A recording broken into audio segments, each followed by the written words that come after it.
సికింద్రాబాద్ నుండి దానాపూర్కు వెళ్ళే ట్రైన్ ఎక్కి ప్రయాగ్రాజ్ రాంబాగ్ రైల్వే స్టేషన్లో దిగి అక్కడి నుంచి ఈ రిక్షాలో త్రివేణి సంగమం దగ్గరికి చేరుకున్నాం.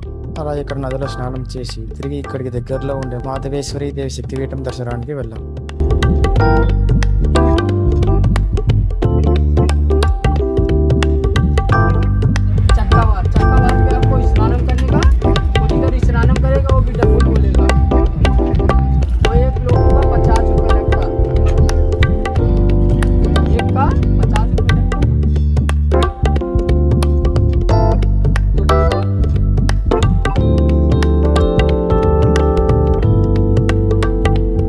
అకార్డింగ్ టు లోకల్ బిలీఫ్స్, ప్రయాగ్రాజ్లో ఉన్న ఈ శక్తిపీఠం సతీదేవి కుడి చేయి అరిచేయి పడిందని నమ్మకం.